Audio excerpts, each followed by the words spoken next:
여기 주한미군 철수를 강하게 반대하는 한 미국인이 있습니다. 그는 20년 동안 미군 장교로 복무하며 조국을 위해 싸웠습니다. 그런 그가 지금 단호하게 외치고 있습니다. 저는 주한미군 철수를 강력히 반대합니다. 한국과의 동맹은 미국이 쌓아온 가장 위대한 업적 중 하나입니다. 그 위대한 업적을 이렇게 쉽게 저버려도 되겠습니까? 저는 미국에서 태어나 미국을 위해 살아왔습니다. 미국은 강대국이며 의료 시스템 또한 세계 최고라 자부합니다. 하지만 저희 가족은 그 세계 최고라는 의료 시스템에서 치료받을 수 없었습니다. 검사비만 수천 달러, 치료법조차 찾지 못한 채 전 재산을 다 잃고도 우리는 포기해야만 했습니다. 그런데 그런 우리를 구해준 나라가 있었습니다. 전 세계 의료진이 포기한 병을 그곳에서는 치료할 수 있다고 했습니다. 이건 저뿐만의 일이 아닙니다. 지금도 수많은 미국인들이 이 나라의 도움을 받고 있어요. 그 나라가 바로 한국이란 말입니다. 그의 이야기 지금 바로 시작합니다. 저는 17살 딸을 둔 아빠 마이클 스티븐입니다. 미국 텍사스 출신으로 20년간 군 생활을 했죠. 그 어떤 전쟁터보다 제게 무서웠던 건 병원 의사의 한마디였습니다. 더 이상 방법이 없습니다, 스티븐 씨. 제 딸 올리비아는 육상 선수를 꿈꿨습니다. 매일 아침 5시에 일어나 훈련하는 열정 넘치는 아이였어요. 올림픽을 목표로 달렸죠. 하지만 어느 날 갑자기 쓰러졌습니다. 처음에는 단순 피로라고 생각했습니다. 그러나 상태는 점점 악화됐어요. 다리에 힘이 빠지더니 결국 걸을 수도 없게 되었죠. 미국 최고의 병원을 찾아다녔지만 정확한 진단조차 받지 못했습니다. 희귀신경계 질환으로 보이지만 확실한 치료법은 없습니다. 병원비는 천문학적이었어요. 검사비만 수천 달러가 나왔죠. 보험이 있어도 부담스러운 금액이었습니다. 매일 밤 딸의 병실에서 천장을 바라보며 생각했어요. 이대로 내 딸을 잃는 건가? 절망 속에서 세계 각국 병원에 메일을 보내기 시작했습니다. 희귀질환 전문 병원, 연구소, 유명 의사. 가능성이 있는 곳은 모두 찾아봤어요. 하지만 대부분 답장조차 오지 않았습니다. 오더라도 치료가 어렵다는 내용뿐이었죠. 그러던 어느 날 한국에서 한 통의 메일이 왔습니다. 한국에서는 치료가 가능할 것으로 보입니다. 처음에는 믿기 힘들었어요. 한국이라니? 아시아 어디쯤에 있는 작은 나라라는 정도만 알고 있었습니다. 의료 기술이 뛰어나다는 말은 들어본 적도 없었죠. 하지만 딸을 위해 마지막 희망을 걸어보기로 했습니다. 그리고 그때는 몰랐습니다. 한국이라는 나라가 저희 부녀의 운명을 송두리째 바꿔놨다는 것을요. 모든 건 작년 봄 텍사스 주 육상 대회를 일주일 앞두고 시작됐습니다. 올리비아는 100m와 200m 신기록을 노리고 있었죠. 그날도 평소처럼 아침 훈련을 마치고 학교에 갔습니다. 오후에 전화가 왔어요. 체육 시간에 올리비아가 갑자기 다리에 힘이 빠져 쓰러졌다는 내용이었습니다. 급히 학교로 달려갔죠. 보건실에 누워있는 딸의 얼굴은 창백했어요. 아빠, 다리가 말을 안 들어요. 이상해요. 처음에는 단순 피로나 근육통이라 생각했습니다. 집에서 하루 이틀 쉬면 나아질 거라고요. 하지만 상태는 나아지지 않았어요. 오히려 점점 악화되었죠. 아빠, 손가락이 저려요. 발가락도 움직이기 힘들어요. 아이를 업고 당장 병원으로 뛰어갔습니다. CT, MRI, 혈액 검사. 가능한 할 수 있는 모든 검사를 다 했어요. 하지만 의사들은 명확한 답을 주지 못했습니다. 신경계 이상으로 보이지만 정확한 원인을 찾기 어렵네요. 그리고 한 달 만에 올리비아는 완전히 휠체어 신세를 지게 되었습니다. 활기 넘치던 딸이 침대에만 누워있는 모습을 보는 건 가슴이 찢어지는 고통이었습니다. 매일 밤 딸아이 몰래 눈물을 훔쳤어요. 얼마 전 우리 곁을 떠난 아내가 생각이 났습니다. 제 아내는 3년 전 세상을 떠났어요. 그때부터 저는 오직 딸을 위해서만 살아왔습니다. 하지만 이제 제가 딸을 지켜줄 수 없을지도 모른다는 생각이 들었습니다. 아내를 잃었을 때도 이렇게 무력하진 않았습니다. 하지만 이제 딸까지 잃을지도 모른다는 생각이 저를 더 미치게 만들더군요. 미국에서 가장 유명하다는 병원으로 옮겼지만 상황은 나아지지 않았습니다. 스티븐 씨, 희귀 신경계 질환으로 보입니다. 저희가 할 수 있는 검사는 모두 해봤지만 여기에서도 의사의 말은 희망보다는 절망을 안겨주었습니다. 더 큰 문제는 의료비였어요. 검사비만 $5,000가 넘었죠. 보험으로 일부 지원받았지만 매일 그리고 매주 들어가는 병원비로 저축해놓았던 돈은 바닥나기 시작했습니다. 이러다 집도 잃고 딸도 잃을 수도 있겠구나. 밤마다 이런 생각이 머릿속을 맴돌았어요. 군인 출신의 자존심이 허물어지는 순간이었습니다. 더 나은 병원, 더 나은 의사를 찾아보려 했지만 모두 최선을 다하고 있다는 말만 반복했죠. 절망 속에서 마지막 희망을 걸고 세계 각국 병원에 이메일을 보냈습니다. 올리비아의 상태, 검사 결과, 진단명. 모든 정보를 담아 도움을 요청했어요. 제발 누군가 제 딸을 살려주세요. 이미 믿져야 본전이란 심정이었습니다. 어차피 미국에선 희망이 없으니 어디든 가능성이 있다면 시도해보고 싶었죠. 하루하루가 전쟁터였습니다. 딸의 고통을 지켜보는 것, 무기력하게 기다리는 것, 줄어드는 통장 잔고를 보는 것. 모든 순간이 고통이었어요. 이메일을 보낸 지 일주일이 지났습니다. 대부분 병원에서는 답장조차 오지 않았어요. 몇몇 답장도 안타깝게도 도움을 드릴 수 없습니다 정도였죠. 희망은 점점 사라져갔습니다. 그러던 어느 아침 이메일 알림 소리에 눈을 떴습니다. 무심코 확인했는데 한국의 서울중앙병원에서 온 메일이었어요. 영어로 작성된 내용이 눈에 들어왔습니다. 올리비아의 상태를 검토했습니다. 저희 병원에서 치료 가능할 것 같습니다. 현재 연구 중인 신경재생 치료법이 있습니다. 처음에는 스팸 메일인 줄 알았어요. 한국, 의료 선진국이라고 생각했던 나라는 미국, 독일, 영국. 그런 나라들이었습니다. 한국에 대해선 삼성, 현대 정도만 알고 있었죠. 이게 정말 가능한 일일까? 반신반의하는 마음으로 메일을 다시 읽었습니다. 황동훈이라는 교수님이 보낸 메일이었어요. 검색해보니 신경계 질환 분야에서 세계적으로 인정받는 의사더군요. 올리비아에게 이 소식을 전했습니다. 딸의 눈빛이 오랜만에 반짝였어요. 정말이야, 아빠.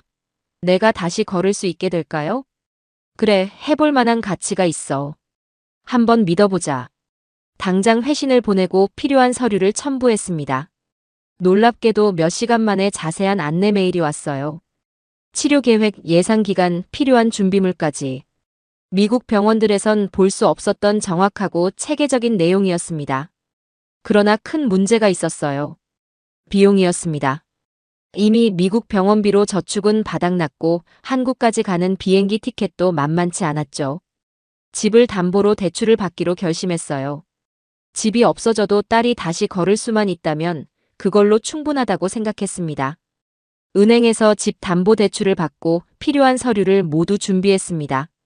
비행기 티켓을 예약하고 올리비아의 의료 기록을 정리했어요. 직장에도 무급 휴가를 신청했습니다. 출발 전날 밤 올리비아와 함께 창밖을 바라봤어요. 텍사스의 밤하늘은 항상 별이 많았습니다. 아빠, 한국은 어떤 곳일까요? 글쎄, 나도 잘 몰라. 하지만 우리에겐 희망이 있는 곳이야. 긴 비행시간, 낯선 나라, 언어 장벽. 많은 걱정이 있었지만 딸을 살릴 수만 있다면 그 무엇도 문제되지 않았습니다. 미국을 떠나는 건 불안했지만 새로운 희망을 향해 가는 여정이기도 했어요. 14시간의 긴 비행 끝에 인천국제공항에 도착했습니다. 올리비아는 휠체어에 앉아 있었고 저는 모든 짐을 끌고 있었죠. 한국에 대한 생각은 거의 없었어요. 동남아시아 같은 곳, 아마 시골스러운 느낌 정도였을까요? 인천국제공항에 발을 딛는 순간 첫 번째 충격이 왔습니다. 공항이 거대하고 놀랍도록 깨끗했어요. 최첨단 시설이 눈에 들어왔습니다. 아빠, 여기 정말 멋지네요. 올리비아의 말처럼 공항은 미국 어느 공항보다 현대적이었어요. 자동화된 입국 시스템, 빠른 수화물 찾는 과정. 모든 게 효율적이었습니다. 공항 밖으로 나오자 병원에서 보낸 셔틀버스가 기다리고 있었어요. 운전기사가 영어로 우리를 반갑게 맞아주었습니다. 스티븐 씨와 올리비아 양이시죠? 서울중앙병원에서 나왔습니다. 환영합니다. 버스에 올라타자 생수와 간식이 준비되어 있었어요. 이런 세심한 배려가 놀라웠습니다. 창밖으로 보이는 한국의 풍경은 상상했던 것과 완전히 달랐죠. 아빠, 저기 봐요. 빌딩들이 엄청 높아요. 서울로 향하는 고속도로는 깨끗했고 차들은 질서 있게 달렸습니다. 미국에서 봤던 동양 국가의 이미지와는 달랐어요. 그리고 눈에 띄게 많은 전기차들이 도로 위를 달리고 있었죠. 한국은 세계에서 전기차 보급률이 가장 높은 나라 중 하나입니다. 운전기사의 설명에 놀랐습니다. 겉으로 보기에도 한국은 첨단 기술의 나라 같았어요. 병원에 도착했을 때 두 번째 충격이 왔습니다. 건물은 현대적이고 웅장했어요. 로비는 호텔처럼 깨끗했고 모든 직원들이 미소로 맞아주었습니다. 스티븐 씨 기다리고 있었습니다. 올리비아를 위한 병실이 준비되어 있어요. 영어를 유창하게 구사하는 간호사가 우리를 안내했어요. 병실은 넓고 깨끗했습니다. 창문으로는 서울의 전경이 펼쳐져 있었죠. 아빠, 여기 병실이 미국보다 더 좋아요. 올리비아의 말처럼 병실 시설은 미국 병원보다 좋았습니다. 최신 모니터링 장비, 자동 조절 침대, 심지어 환자용 태블릿까지 있었어요. 모든 게 첨단 기술로 구성되어 있었죠. 그날 저녁 의사는 다음 날 아침부터 검사를 시작한다고 알려주었습니다. 저는 잠들기 전에 창밖을 바라봤어요. 서울의 밤은 반짝이는 불빛으로 가득했습니다. 이곳에서 정말 올리비아의 병이 치료될 수 있을까? 아내가 살아있었다면 이 병원을 보고 뭐라고 했을까요? 처음으로 진짜 희망이 생기기 시작했습니다. 한국의 첫인상은 제가 가진 모든 편견을 무너뜨렸어요. 여기서 기적이 일어날지도 모른다는 생각이 들었습니다. 다음 날 아침, 한국에서의 첫 아침이 밝았습니다. 창문을 통해 들어오는 햇살이 병실을 환하게 비췄어요. 올리비아도 저처럼 기대에 부풀어 있었습니다. 아빠, 오늘 의사 선생님 만나요? 그래, 오늘부터 본격적인 검사와 치료가 시작될 거야. 아침 식사가 배달되었는데 미국 병원 음식과는 완전히 달랐어요. 따뜻한 죽, 신선한 채소, 과일까지.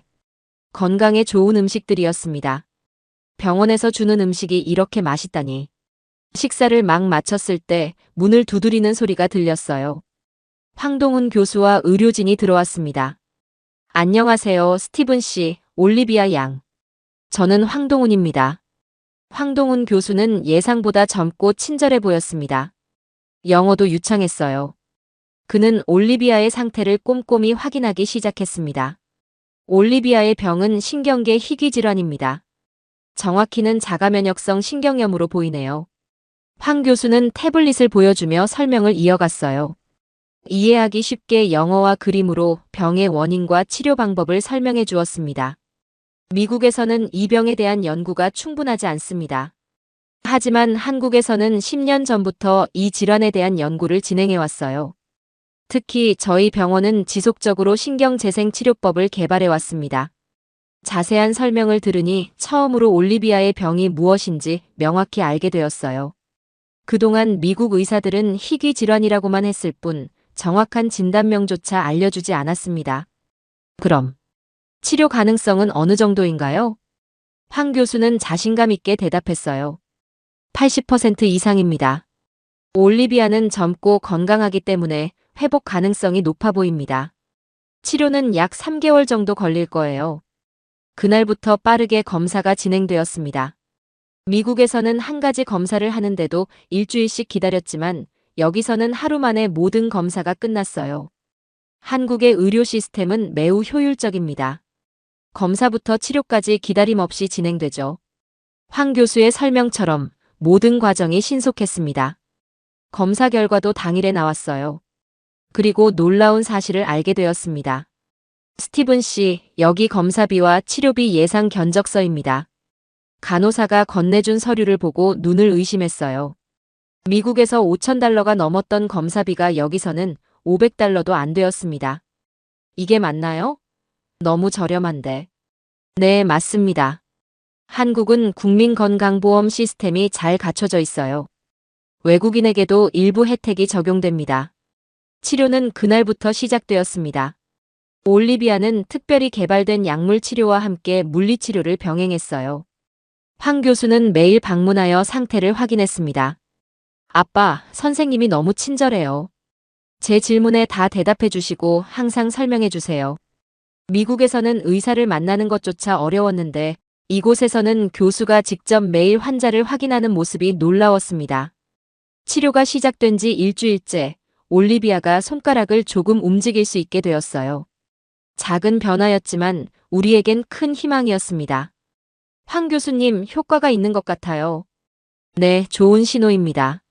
이대로 계속 치료를 진행하면 점차 나아질 거예요. 처음으로 진짜 회복의 희망을 보았습니다. 미국에서 불가능하다고 했던 치료가 한국에서는 현실이 되고 있었어요. 치료를 받기 시작한 지 2주가 지났습니다. 올리비아의 상태는 점점 나아지고 있었어요. 손가락뿐만 아니라 팔도 조금씩 움직일 수 있게 되었습니다. 이런 변화를 보는 것만으로도 너무 감격스러웠죠. 한국 병원 생활에 적응하면서 미국과의 차이점을 더 많이 발견하게 되었습니다. 가장 놀라웠던 건 병실 환경이었습니다. 매일 2번씩 청소가 이루어졌고 침구도 자주 교체되었어요. 식사는 영양사가 직접 환자의 상태에 맞게 구성했습니다. 올리비아는 면역력 강화가 필요해요. 이런 식단이 도움이 될 겁니다. 어느 날 병원비 중간 정산서를 받았을 때 또 한 번 충격을 받았습니다. 2주간의 입원비, 검사비, 치료비를 모두 합해도 미국에서 하루 입원비보다 적었어요. 의료 장비도 미국보다 더 현대적인 것들이 많았어요. MRI나 CT 같은 대형 장비부터 작은 모니터링 기계까지 모든 것이 최신식이었습니다. 미국에서는 이런 장비를 기다려야 했는데 여기서는 바로 사용할 수 있다니. 올리비아의 회복 속도도 예상보다 빨랐습니다. 치료 시작 3주 만에 상체를 움직일 수 있게 되었고 손가락 감각도 많이 돌아왔어요. 이대로라면 생각보다 빨리 회복될 수 있을 것 같아요. 황 교수의 말에 희망이 커졌습니다. 미국에서는 불가능하다고 했던 치료가 한국에서는 현실이 되고 있었어요. 교수님과 이런저런 대화를 나누던 중 병실 문이 열리고 한 간호사가 들어왔습니다. 그녀는 특별한 것을 가져왔어요. 올리비아를 위한 특별 식단입니다. 오늘부터 새로운 음식을 시작해 볼게요. 올리비아의 특별 식단이 시작되었습니다. 간호사가 가져온 건 한국 전통 발효식품들이었어요. 김치, 된장국, 청국장 등 처음 보는 음식들이었죠. 이게 뭐예요? 올리비아가 호기심 어린 눈으로 물었습니다. 이건 김치라고 해요. 한국의 대표적인 발효식품이죠. 면역력 강화에 정말 좋아요. 올리비아는 처음엔 색다른 맛에 당황했지만 곧 맛있게 먹기 시작했어요. 놀랍게도 특별 식단을 시작한 지 일주일 만에 눈에 띄는 변화가 있었습니다. 아빠, 제 다리가 좀 움직이는 것 같아요. 너무 놀란 나머지 교수님께 달려갔고 그는 신속하게 검사를 진행했습니다. 결과는 놀라웠어요. 신경세포 재생 속도가 예상보다 빠릅니다. 한국 전통식품의 효과가 더해진 것 같네요. 황 교수의 설명에 따르면 한국의 발효식품에는 면역력을 높이고 염증을 줄이는 성분이 많다고 합니다. 그리고 이것이 신경치료와 시너지 효과를 냈다는 거예요.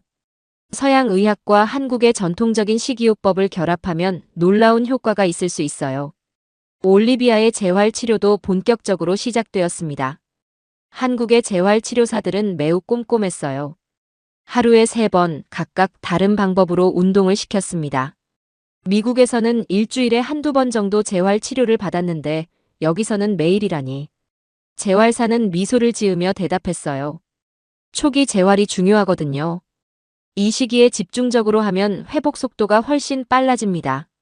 한 달이 지나자 올리비아는 휠체어 없이도 짧은 거리를 걸을 수 있게 되었습니다.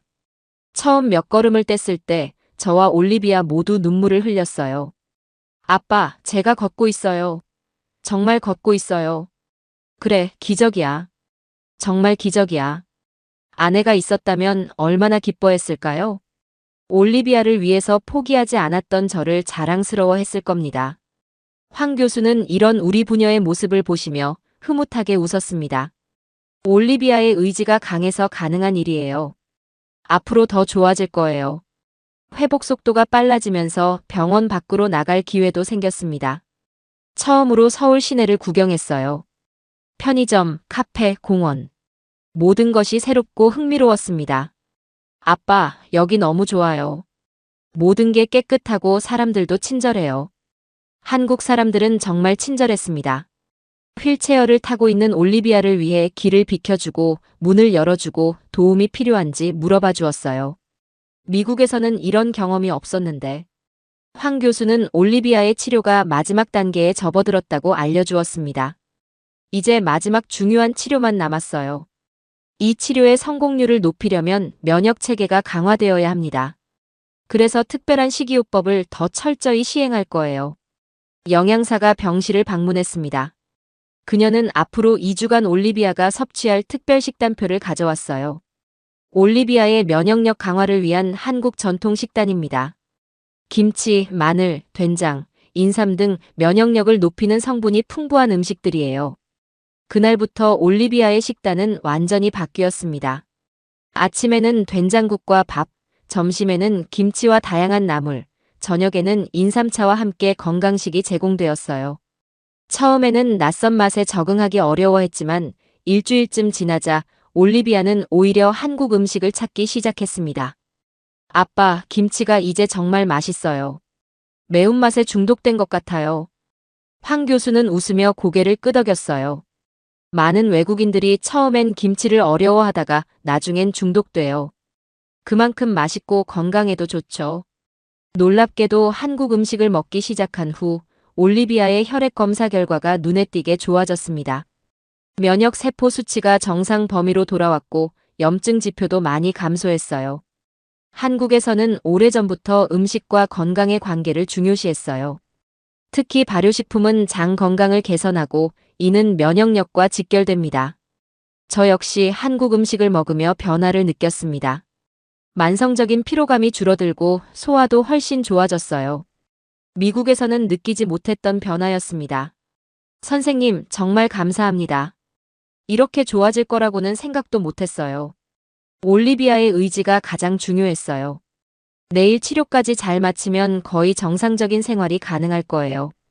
그날 밤 병실 창문으로 서울의 야경을 바라보았습니다. 처음 이곳에 왔을 때의 불안함과 달리 이제는 마음이 평온했어요. 한국은 우리에게 두 번째 고향 같은 곳이 되어가고 있었습니다. 올리비아는 창밖을 바라보며 작은 소망을 말했습니다.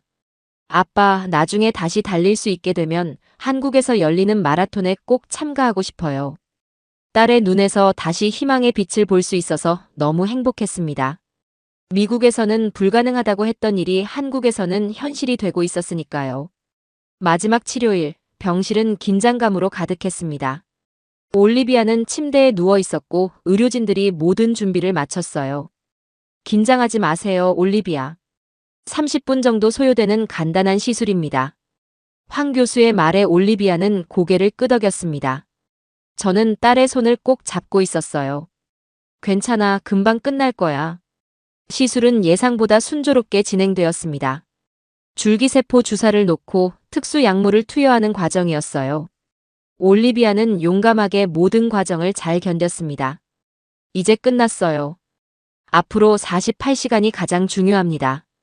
충분히 쉬면서 몸이 회복되도록 해야 해요. 이틀 동안 올리비아는 병실에서 쉬었습니다. 놀랍게도 시간이 지날수록 눈에 띄게 상태가 좋아졌어요. 다리의 감각이 완전히 돌아오고 팔다리 움직임도 자연스러워졌습니다. 아빠, 믿어지지 않아요. 제 몸이 다시 제 것처럼 느껴져요. 셋째 날 아침 황 교수와 의료진이 최종 검사를 위해 병실에 왔습니다. 모든 검사를 마친 후 황 교수는 환하게 웃었어요. 축하합니다. 올리비아는 완치 판정을 받았어요. 신경계 기능이 거의 정상으로 돌아왔습니다. 그 순간 올리비아와 저는 서로를 꼭 껴안고 울었습니다. 몇 개월 전 미국에서 치료 불가능하다고 했던 병이 한국에서 완치되었다니 정말 기적 같았어요. 황 교수님, 정말 감사합니다. 한국이 아니었으면 제 딸은 지금도 말을 잇지 못하고 눈물만 흘렸습니다. 황 교수와 간호사들에게 진심으로 감사 인사를 전했어요. 저희는 그저 의무를 다한 것뿐입니다. 올리비아의 회복 의지가 가장 컸어요. 퇴원 날짜가 정해졌습니다. 이제 미국으로 돌아갈 준비를 해야 했어요. 하지만 올리비아는 생각이 다른 듯 했습니다. 병실에서 짐을 정리하던 중 조심스럽게 물었어요. 아빠, 우리 한국에서 살면 안 될까요? 순간 멈칫했습니다. 의외의 질문이었지만 사실 저도 같은 생각을 하고 있었어요. 왜 그런 생각을 했어? 여기서 새 삶을 시작하고 싶어요. 선생님들처럼 저도 나중에 다른 사람들을 도울 수 있을 것 같아요. 한국 의대에 진학하고 싶어요. 딸의 꿈이 바뀌었습니다. 육상 선수에서 의사로. 그것도 한국에서요. 하지만 이상하게 들리지 않았어요. 오히려 자연스럽게 느껴졌습니다. 그래, 나도 같은 생각을 했어. 이곳이 아니었으면 넌 걷지도 못했을 거야. 한국은 정말 대단한 나라야. 퇴원 당일 황 교수와 마지막 상담을 했습니다. 올리비아의 향후 관리 방법과 주의사항을 듣고 있었죠. 한 가지 여쭤볼 게 있습니다, 교수님. 네, 말씀하세요. 혹시 저희가 한국에서 살아도 될까요? 올리비아가 한국 의대에 진학하고 싶어 하는데. 황 교수는 잠시 놀란 표정을 지었다가 이내 환하게 웃었습니다. 물론이죠. 한국은 외국인들에게도 열린 나라입니다. 올리비아 같은 열정적인 학생이 한국 의학을 배우고 싶다니 오히려 영광이에요. 그렇게 우리의 한국 생활이 시작되었습니다. 서울 근교의 작은 아파트를 구했고 올리비아는 한국어 공부를 시작했어요. 저도 영어 교사로 일자리를 구했습니다. 지금 올리비아는 완전히 회복되어 매일 아침 조깅을 합니다. 내년에는 한국 대학 입시를 준비할 예정이에요. 때로는 황 교수님 병원에 봉사활동도 가고요. 미국에 있는 친구들이 물어봅니다. 정말 한국이 그렇게 좋아? 저는 항상 같은 대답을 해요. 한국은 우리에게 단순한 나라가 아니야. 제2의 고향이고 새 삶을 선물해 준 곳이지. 올리비아가 다시 걸을 수 있게 해준 기적의 나라야. 가끔 서울의 밤하늘을 바라보며 생각합니다. 절망적인 상황에서도 희망을 놓지 않았던 그 순간들, 그리고 마지막 기회를 찾아 한국으로 온 결정이 우리 인생을 어떻게 바꿔놓았는지에 대해요. 한국은 이제 우리에게 단순한 여행지가 아닙니다. 우리의 삶이고 미래이며 영원히 감사해야 할 곳입니다. 오늘 사연은 여기까지입니다. 구독과 좋아요는 영상 제작에 큰 힘이 됩니다. 긴 영상 시청해주셔서 감사합니다. 오늘도 저희 감동 테라스는 대한민국을 응원합니다. 감사합니다.